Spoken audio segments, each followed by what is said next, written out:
E aí, galerinha, tudo bem? Tranquilo?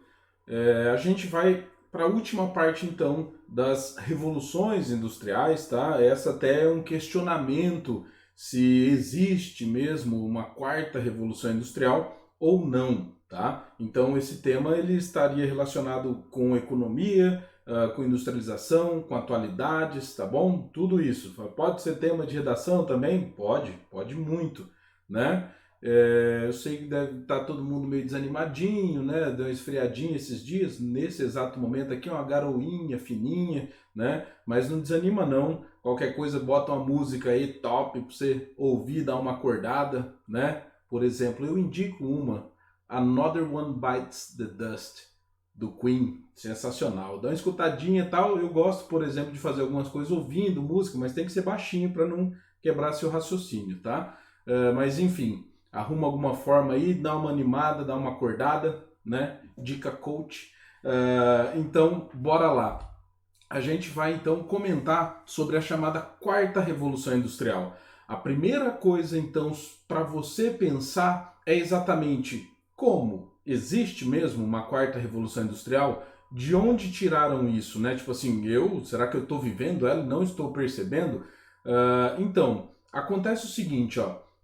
Se você analisar as revoluções industriais, cada uma delas vai ter um motor impulsor, né, impulsionador aí dessa bagaça. Então, o que que tem na primeira revolução industrial? É o desenvolvimento do motor a vapor, tá? Segunda revolução industrial, a eletricidade, mas também o setor petroquímico e principalmente você vai ter uma melhora, uma otimização dos motores, né? Eles vão ficar muito mais eficientes, o motor a combustão, por exemplo, né? A terceira é a chamada robotização, que é você pegar o computador recém-criado, desenvolvido, e associar ele às indústrias, às máquinas, né? O computador por si só já vai ser uma mega ferramenta, né?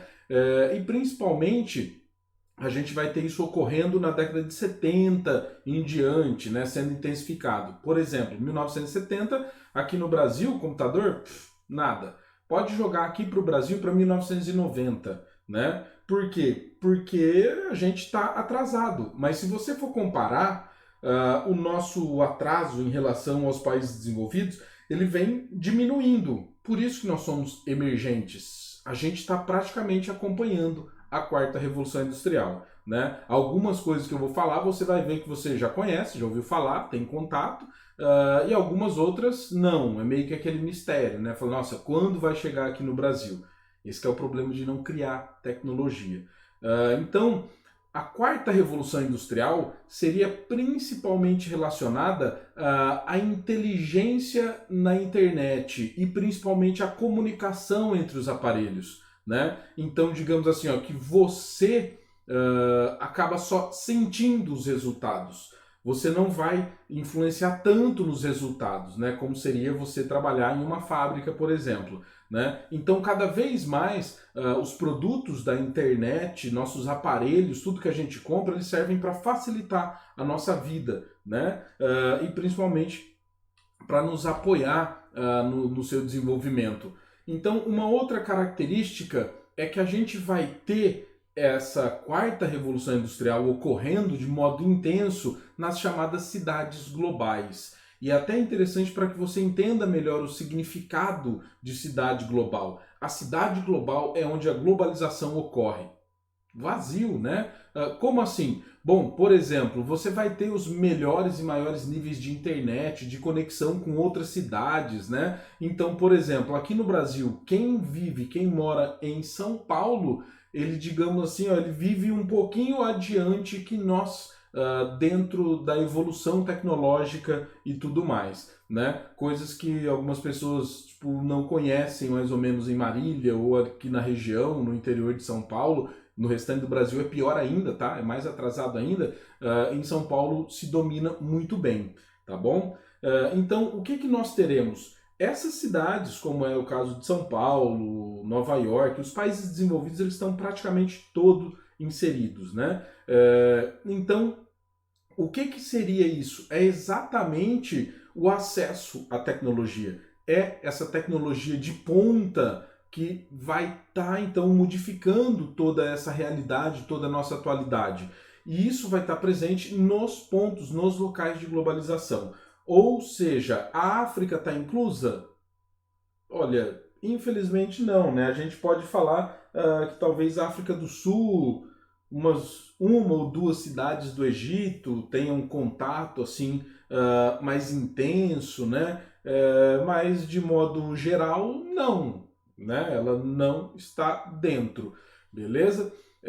Então a gente vai ter principalmente algumas características muito legais, porque você pode achar que, por exemplo, o seu smartphone é um desdobramento do computador, mas ele não é. Ele, na verdade, é o que eu coloquei aí, ó, no segundo asterisco, né, dos temas.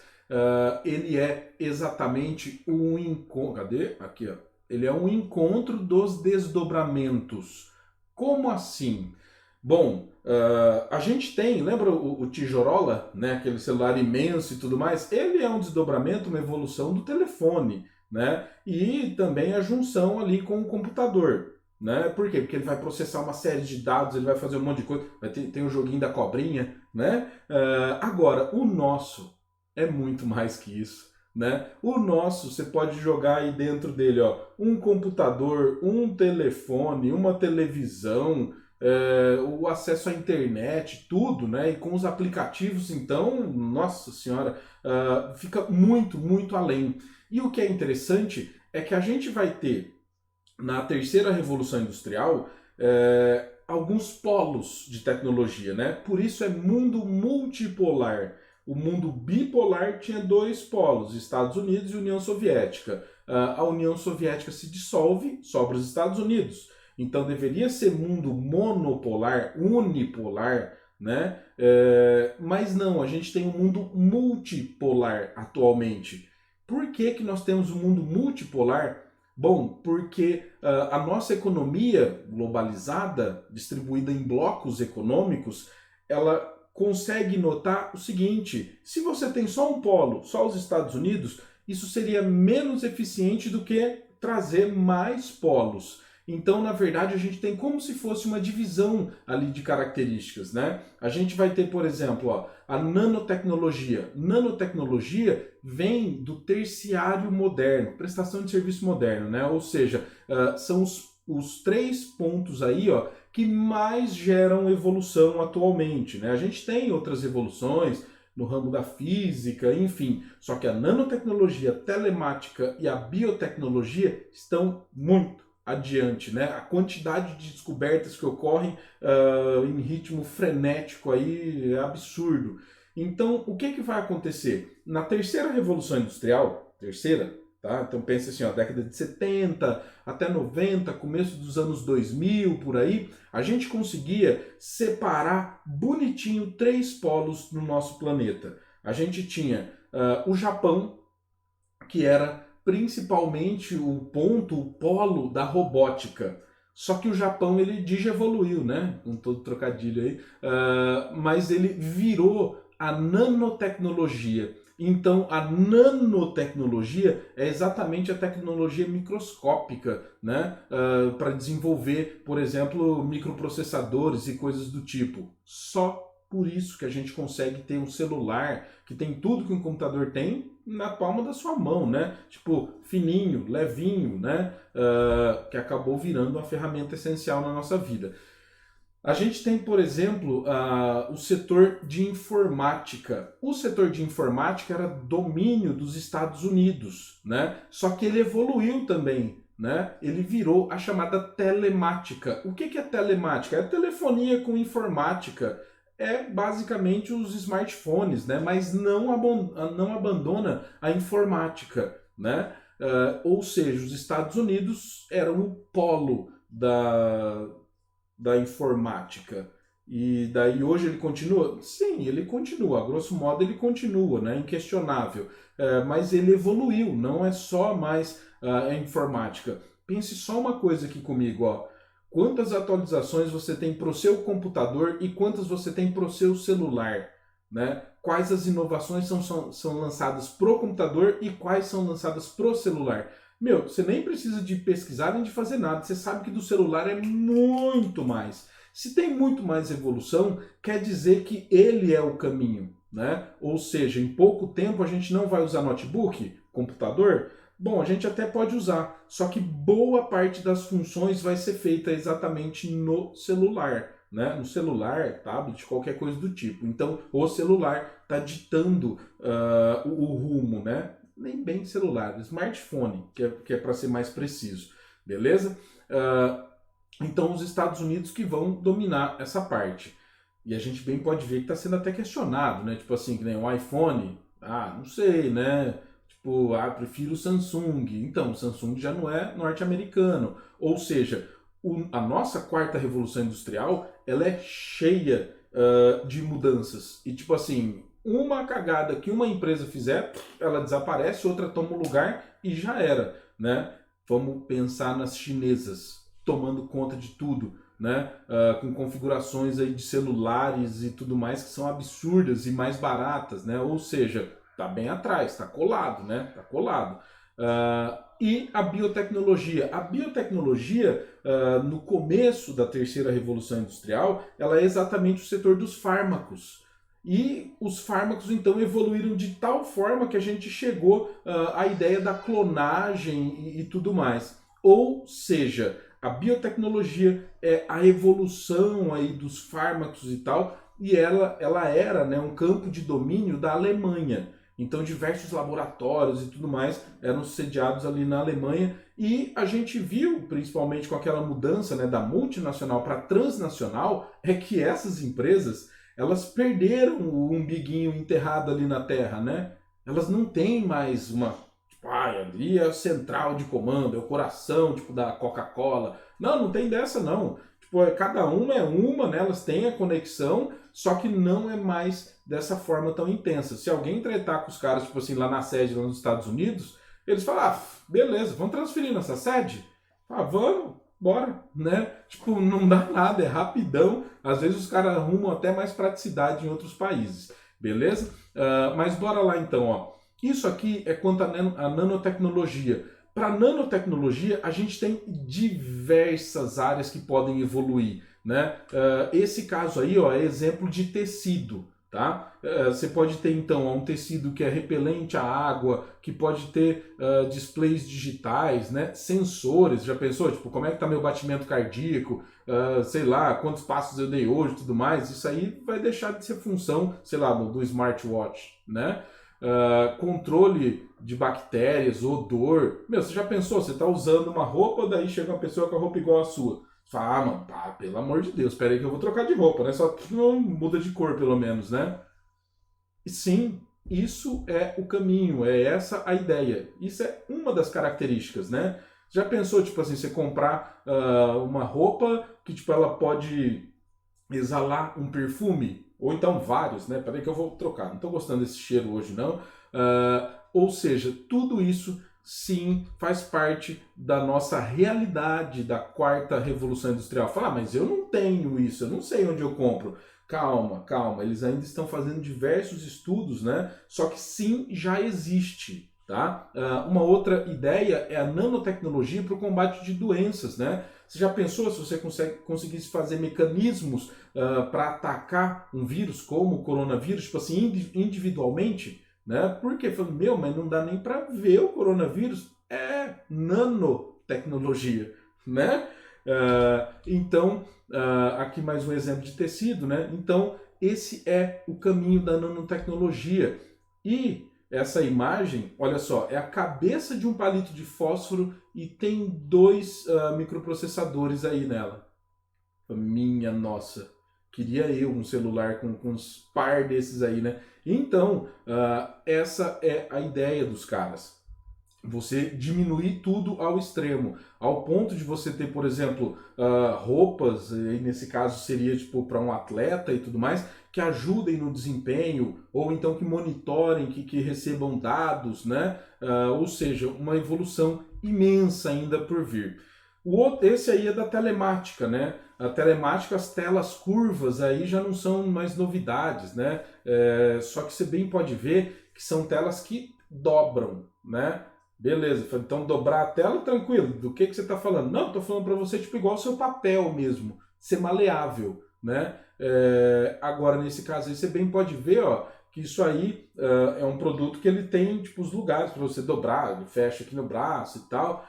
Esse aí, por exemplo, já são imagens do tipo, olha, a gente está vendo se é viável produzir para vender, né? Fala, putz, então isso aí tem pronto. Tem pronto, né? Mas o interessante é o seguinte, a telemática ela tem um amplo setor para dominar. Por exemplo, nossos carros. Por que que eu não posso ter comando de voz no meu carro, acionando o meu celular? E para que eu preciso de ficar com o celular na mão no carro, sendo que o carro tem a tela, tem tudo? Tipo assim, eu pago 70, 80 mil num carro e você não pode colocar lá, sei lá, 3 mil reais de um celular embutido ali no carro, né? Ou seja, isso está começando a virar realidade, tá? Isso eu não vejo a hora. Minha nossa, quero muito, né? E o interessante é isso aqui também. Qual é o futuro do seu celular? O futuro do seu celular é não existir, né? Por quê? Bom, pense aqui comigo, ó. Seu celular está conectado na internet. O que o seu celular faz? Ele processa dados para você. E se você tivesse tipo acesso à internet, mas a internet processasse os dados para você? Porque daí, sei lá, eu contrato o Google para processar os dados para mim, eu não preciso de ter um mecanismo com um processador de dados com tudo isso, né? O que eu preciso? Eu preciso de uma tela para transmitir para mim o que a internet está processando para mim. Então, tipo assim, em muito pouco tempo, a ideia é que o celular desapareça. Se você não está acreditando em mim, veja isso, ó. Matéria de 2019, Samsung diz que em 5 anos ninguém mais usará smartphones. Ou seja, a ideia é exatamente essa, né? Você ter uma central de processamento de dados que passe para você uma tela. Nossa, perdi meu celular. Imagina, as operadoras vão dar a tela para todo mundo. O que a tela precisa? Ela precisa acessar a internet, né? Então, daí já pensou? Eu quero uma tela maior, uma menor, tal, sei lá. Tipo, você compra a tela baratinho, tal, e usa. Ai, trincou, quebrou, você troca só a tela. Então, na verdade, o que você vai pagar? Você vai pagar quem vai processar os dados e mandar para você a informação nessa tela, né? E você bem pode ver, tipo, o Google Fotos. Meu, eles já quase estão fazendo isso pra gente, né? Drive. O Drive lá do Google, se eu tivesse isso, eu teria minhas fotos da formatura. Por quê? Porque eu tirei as fotos tudo digital, na máquina digital, coloquei no computador, o computador deu pau. Já era, perdi todas, né? Então, esse tipo de coisa, futuramente, muito mais difícil de acontecer. E aí, a biotecnologia, né? Eu coloquei essa imagem é mais uma piada do que séria, né? Mas a ideia da biotecnologia é exatamente criar ou colocar características, né, mais interessantes de uma fruta em outra, ou então de uma vitamina que não é de nenhuma fruta, tipo, você conseguir inserir, né? Então, sim, isso é possível. Tipo assim, tô com gripe, fala, então compra tal tomate, que sei lá o que, né? Ele sara. Fala, putz, assim? Assim, desse jeito, né? Já estão trabalhando nisso. Então, não é só o transgênico, tá bom? Na verdade, o transgênico já ficou para trás. A gente está atrás de uma evolução ainda mais intensa. Mas falando em transgênico, né? Observe aí, ó. Isso aí é uma tabelinha, uma comparação. Um tomate normal, ó. 10 dias ele tá bem. 20 dias, vixe, mano, é aquele um que você fala, nossa senhora, só vou usar se for o último, né? 45 dias, putz, você nem quer olhar para ele, nojento. Modificado 1. Esse modificado 1 seria o híbrido, né? Lembra lá da Revolução Verde? Então, esse híbrido aí, ó, você cruzando ele, né? Você conseguiria obter melhores características, mas você vê que com 45 dias ele já está mouse, né? Ele já está bem perto do normal com 20 dias. Depois, o tomate modificado 2, esse aí é o transgênico, né? Esse é o transgênico. Você pode ver, ó, 45 dias ele está lá do mesmo jeito. Fala, parceiro, não aconteceu nada, né?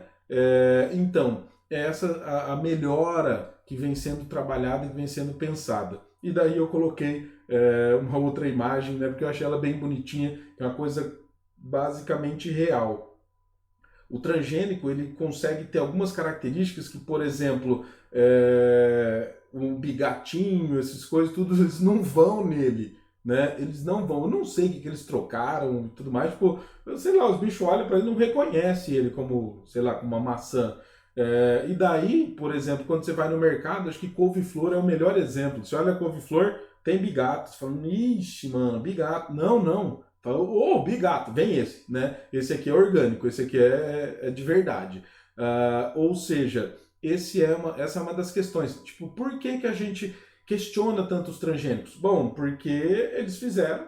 Você pega, por exemplo, a maçã. A maçã, se você olhar para uma plantação inteira, elas são todas clone, elas são todas as mesmas, se elas forem transgênicas. Pode trazer algum mal para a gente? Então, o povo não sabe te responder. Por quê? Porque quem faria a pesquisa para ver se faz mal ou não, vai precisar de dinheiro e tudo mais. E tipo, esses dias para trás eu tava vendo. Já viram que tipo, no intervalo do Jornal Nacional, que é o horário nobre, nobre, nobre da Globo, tem a propaganda do agro é pop? Mano, pra que você precisa de uma propaganda de que o agro é pop? É que aquele agro é o agronegócio, é o que produz os transgênicos e tudo mais, né? Então, tipo assim, eles fazem a propaganda que você nem entende, só que é só para falar assim, ó, agro, né, nós aqui, a gente é legal, né, pode consumir. Ou seja, também uma evolução da biotecnologia. E um dos cernes, dos pontos centrais da quarta revolução industrial é exatamente a internet das coisas, tá vendo? IoT, né? Internet of Things, M2M, seria máquina para máquina, né? Machine to machine, ó, em inglês aí. Então, o que vem a ser essa internet das coisas? Gente, essa internet das coisas é uma coisa que, na verdade, para mim, está demorando muito, né? Porque, tipo, eu acho muito bizarro até você ter uma série de aparelhos e tudo mais que, por exemplo, estão na internet, só que eu não consigo controlar, né, tão bem quanto eu gostaria. Por exemplo, por que uma Smart TV precisa de um controle? Por que eu não conecto a Smart TV no meu celular? E ao invés de eu pegar o controle, que é um bagulho de botão lá pesado pra cacete, cai, quebra e tudo, mas por que eu não consigo controlar pelo meu celular? Os dois estão dentro da internet da minha casa, né? E outra coisa, já pensou assim, ó, se eu quero, sei lá, putz, eu esqueci de desligar a televisão, sair de casa e tudo mais, estou no trabalho e tal, você pega o seu celular e desliga ela de fora, remotamente. Gente, nem é tão complexo isso, né? O mais complexo é você conectar a sua televisão à internet. Então, na verdade, a internet das coisas seriam aparelhos conectados à internet conversando entre si. E eu, qual a minha influência nisso? Bom, basicamente nenhuma, né? Por exemplo, você vai lá e pesquisa coisas no YouTube e tudo mais, e depois quando você chega para ver na sua Smart TV coisas no YouTube, tá tudo lá. É lógico, cacete, você tem o seu usuário, né? Então você conseguiria conectar diversas coisas. Uma que já acontece, que é um caso bastante interessante, ó, é das câmeras de segurança, né? As câmeras de segurança estão conectadas hoje à internet, né? À nuvem. E não são raros os casos de pessoas que foram viajar, às vezes até para outro país, e aí o cara pega o celular dele e fala, vou ver como é que tá a minha casa, né? Ele vai lá, pá, abre a câmera de segurança dele, porque ela pega pela internet. Oh, mas tem uma pessoa dentro da minha casa, né? O cara pega, liga pra polícia e a polícia vai lá e prende o cara. Tipo assim, o ladrão fica sem saber. Falando, meu, tipo, quem que me denunciou? Como que me viram aqui, né? Então, você tem essa conversa então entre os aparelhos todos que estão conectados à internet. E isso é e vai ser cada vez mais normal, cada vez mais comum, né? Você ter coisas conectadas à internet que conversam entre si, que trocam dados entre si. Ainda estou falando para vocês de coisa que nós somos ativos, né, em cima disso. Mas em muito pouco tempo, por exemplo, dependendo das suas escolhas, das músicas que você gosta e tudo mais, a internet das coisas vai modelar o seu mundo. Fala, nossa, não sei se eu gosto disso. Eu também não gosto muito disso, né? Principalmente quando a gente pensa, tipo assim, em Facebook e visão política, né? Esses extremistas da direita e da esquerda, eles só têm acesso a coisas que eles gostam, né? E, tipo, isso acaba aprofundando, deixando ainda pior, ainda mais radical quem já é extremista. Né? Ou seja, sim, existem perigos, existem coisas que nós precisamos trabalhar, sentar e conversar sobre ainda antes, né? Pô, Zuckerberg, vem aqui, vamos arrumar algumas coisas.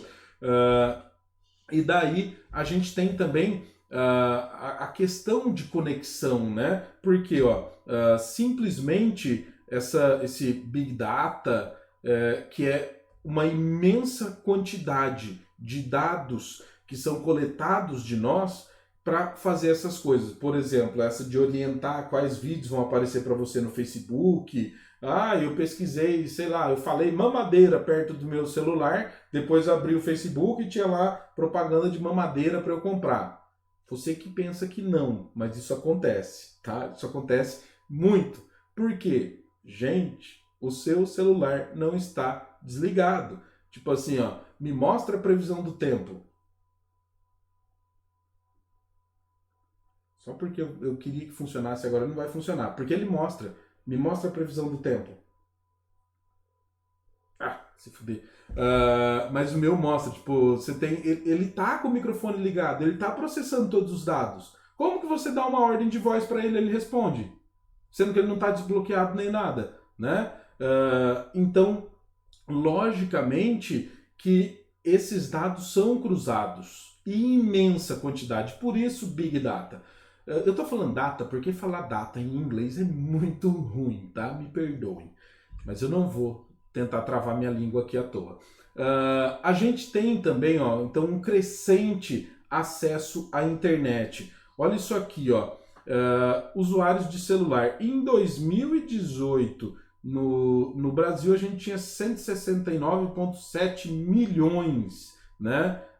A ideia é que para 2023 a gente tenha 181, 84% da população. Isso aqui é pessoas, tá?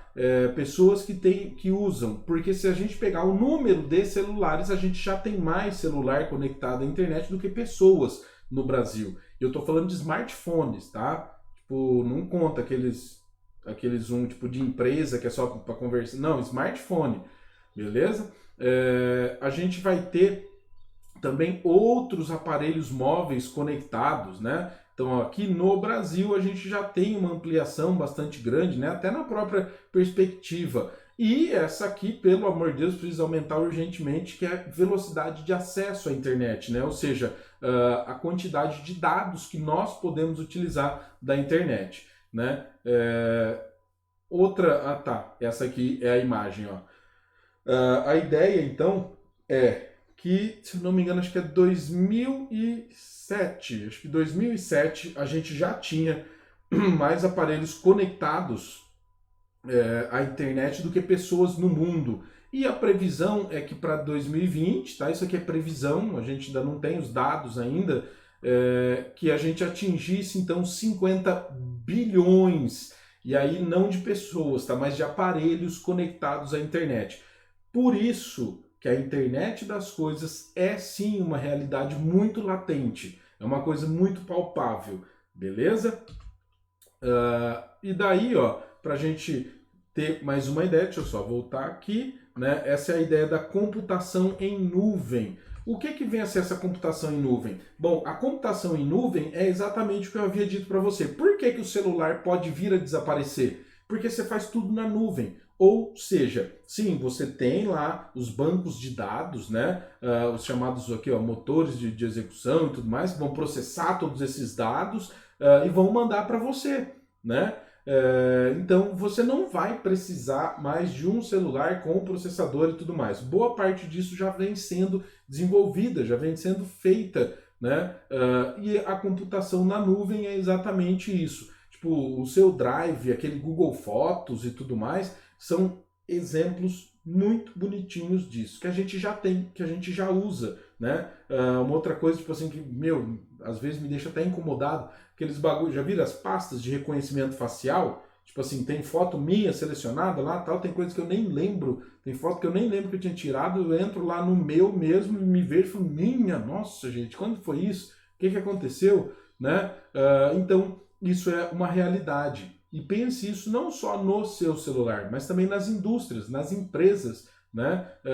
E às vezes, cruzando esses dados, você consegue resultados que antes a gente não conseguia, que antes a gente não via. Eu estava até vendo, juro para vocês que eu prefiro dar risada do que chorar. Estava até vendo um monte de gente questionando, falando, meu, mas como é que sabe quantos gafanhotos estão vindo para o Brasil, sei lá o quê, né?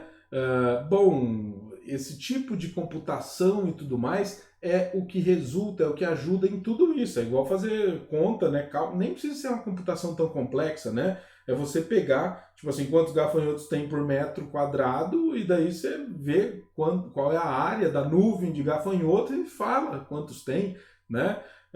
Então, isso é coisa bem básica, que em muito pouco tempo você pode só tirar uma foto, joga na internet, ele calcula tudo isso para você rapidaço, né? Então esse é o nosso caminho de evolução. E daí o chamado Big Data, né? O que vem a ser isso? Bom, o Big Data é o seguinte, eles fazem isso para mim, e eles fazem isso para você também. Eles fazem isso para todo mundo que está na nossa sala de aula, né? Fora dela, eles fazem isso para o mundo. Então isso dá uma quantidade de dado inimaginável, é imenso. Só para você é imensa a quantidade de dado. Para todo mundo, então, é absurda. Então, para isso, eles precisaram melhorar e muito a capacidade de processamento de dados. Só que o que eles fazem? Eles têm todos os dados lá embaralhados. E aí eles pegam e analisam, separam por grupos e aí eles tomam decisão. Isso serve não só para propaganda no seu celular, isso serve para tudo, isso serve para a indústria, isso serve para você saber o seu público-alvo. Tipo assim, eu sou um youtuber. Fala, parceiro, você vai fazer vídeo do quê então? Fala, tá, não sei, eu gosto de fazer ali algumas coisas. Então, se você tem essa análise aí de dados, você consegue tomar a decisão perfeita, focado, tipo assim, em um público, né? Assim, imagina, eu gosto de fazer vídeo de maquiagem, e aí eu gosto de fazer vídeo também de culinária. Se você fosse pegar só a quantidade de pessoas que assiste, daria um dado muito fora, né, da curva. Agora, se você pegar quem assiste, qual a faixa etária, até onde do vídeo que ele assiste, tudo mais, você consegue melhorar muito, você consegue decidir. Fala, nossa, não, então beleza, então o povo assiste mais, sei lá, vídeo de maquiagem que eu faço. Então eu vou fazer mais vídeo de maquiagem, entendeu? Isso não só nesse caso, tá? Isso para tudo, tudo. Por isso é Big Data, né? E daí, senhores, a gente chega na indústria 4.0, que essa vem a ser até uma das formas que essa revolução é chamada, né? Revolução 4.0, ou então Revolução da Indústria 4.0. Beleza. O que vem a ser isso? Gente, você pega tudo e joga dentro da indústria, né? O negócio da realidade aumentada, aqui ó, simulações, tudo isso antes de você colocar para produção, para você não ter desperdício, né? Você testa perfeitamente antes através de modelos computacionais, né? Os robôs autônomos, ou seja, quais robôs autônomos? Todos os possíveis dentro da fábrica, todos. Né? O próprio Big Data, a gente tem internet das coisas, computação na nuvem, sistemas integrados, né? Principalmente sistemas integrados com inteligência artificial entre eles. Né? Só para vocês terem uma noção, tem um tipo de braço robótico que os caras vão lá e programam ele para, sei lá, imagina, montar um óculos. Né? Só que ele é composto por alguns braços robóticos. E daí o cara pode chegar e fechar ele num quadrado. Fecha ele para ninguém nem ver, fica lá uma caixona fechada. Acontece que esses braços robóticos, eles são tão doidos e a inteligência artificial neles é tão intensa que se um dos braços quebra, o outro analisa se ele pode arrumar. Como assim? Às vezes ele substitui peça do outro, ele arruma o outro. Fala, ferrou. Nem mecânico vai precisar mais na fábrica. Nem mecânico vai precisar. Então, se eu não me engano, como é que é? Esqueci o nome dessas máquinas, mas enfim, tem o nome, né? E daí, tipo assim, imagina, você monta uma fábrica que ela mesma se conserta e não precisa de ninguém. Fala, minha nossa, né? Os filmes do Exterminador do Futuro estavam certo. Eu tô começando a ficar com medo, né? Então, aqui a gente tem também, entre os processos, né, a impressora 3D. Minha nossa, meu sonho de consumo. Isso aí, por exemplo, é um gesso feito em uma impressora de 3D. Né? A impressora 3D, na verdade, o que ela faz? Ela vai imprimir um polímero, ela imprime um plástico. Então, simplesmente ela pode fazer isso aí, o gesso. Você passa para ela as medidas e tudo mais, o modelo, o formato que você quer, ela faz. Né? Logicamente, se eu tivesse uma dessa, eu com certeza imprimiria todos os bonequinhos do Star Wars primeiro, né? Aí depois tem um outro que eu gostaria muito também de ver se realmente é verdade, se funciona mesmo, que é a arma. Mentira. Eles estão fazendo armas com impressoras 3D, né? Por quê? Porque pra gente, sei lá, o preço de uma casa, uma impressora dessa. Lá nos Estados Unidos, coisa de $3.000, você compra uma fácil, né? E daí a gente tem saída para tudo. Por quê? Putz, sabe aquelas pecinhas de algumas coisas que você gosta que quebra? Então você só mostra o desenho lá, dá a escala, a impressora 3D faz. Ao invés de você perder algum produto porque você quebrou uma parte pequenininha dele, ele faz para você. Nossa, será que dá para fazer uma capinha pro meu celular com a impressora dessa? O quê? Várias, com desenho e tudo mais, né? Então, essa é uma tecnologia que vem transformando, vem mudando muita coisa no mundo todo, tá? Por quê? Porque ela não tem limites. Não tem limites. É o que você desenhar, ela faz. Ela faz para você do jeito que você quiser, tá bom? E daí a gente chega até a ideia dos carros, caminhões, ônibus, maquinários agrícolas autônomos, né? Isso aí já não faz mais parte de ficção científica, tá?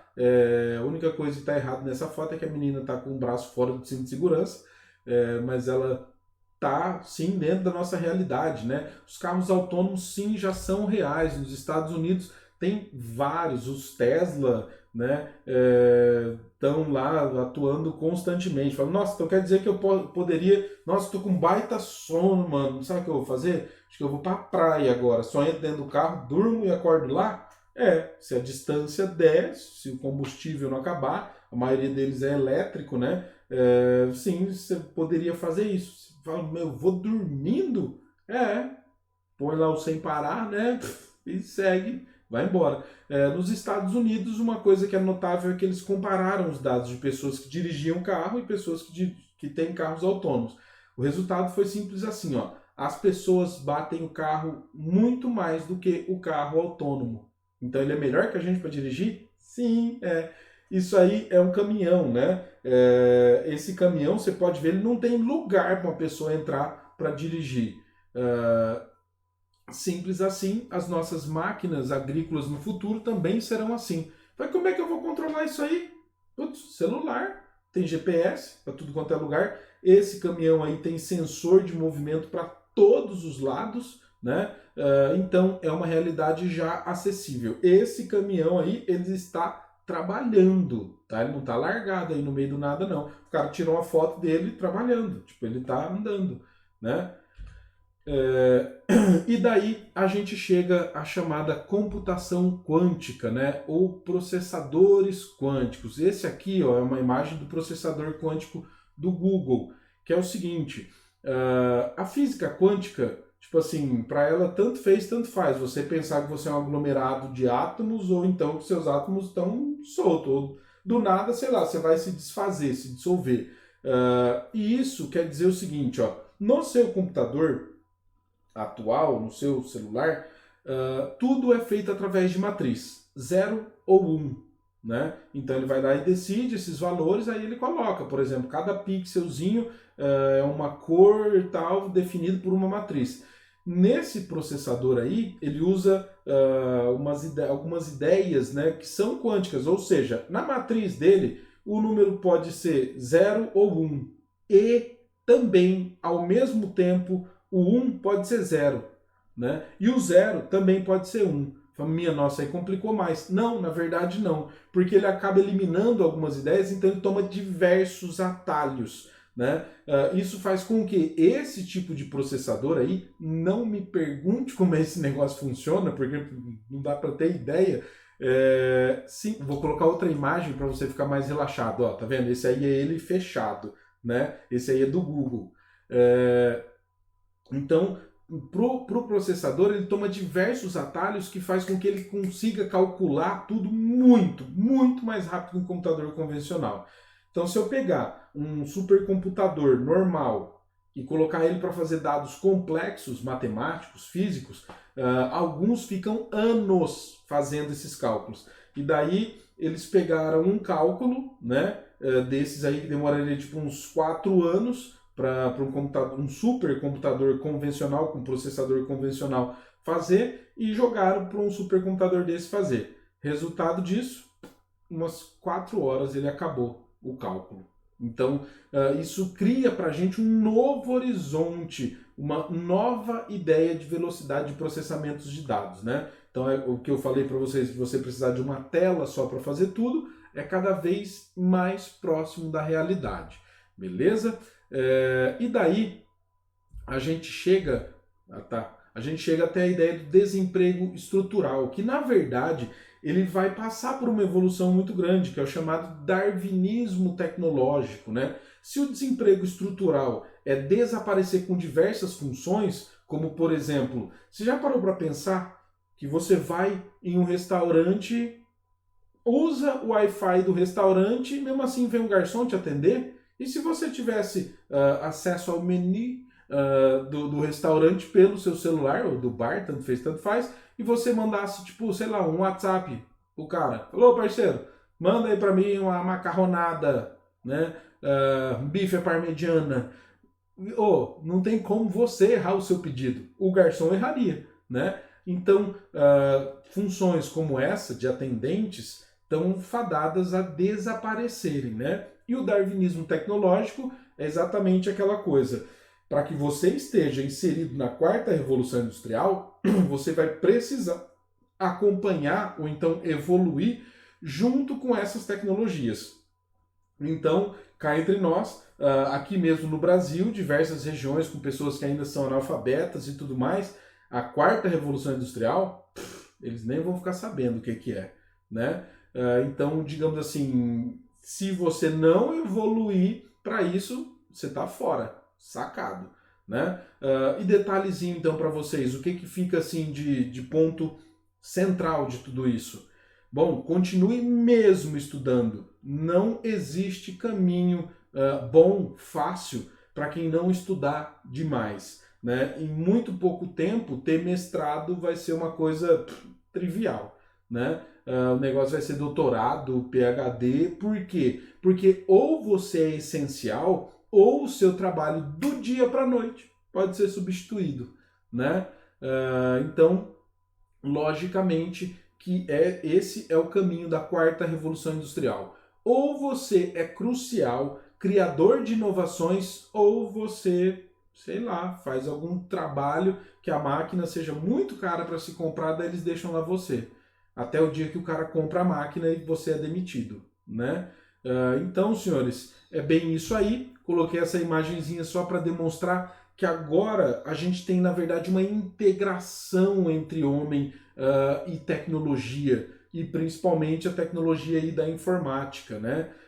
Que ela vem moldar, então. Ao invés de ser aquela primeira revolução industrial, que era para moer o homem, né? Ou então a segunda revolução industrial, que o homem era essencial dentro da fábrica, tipo assim, ele trabalhava com o apoio das máquinas, né? A gente está passando por um momento em que a máquina está descartando o homem, só que na verdade a tecnologia vem então para se unir, para se fundir com esse homem, beleza? Que seremos nós no futuro, tomara que não sejamos excluídos, né? Então, senhores, beijão para vocês, bons estudos aí e até mais. Tchau, tchau, até.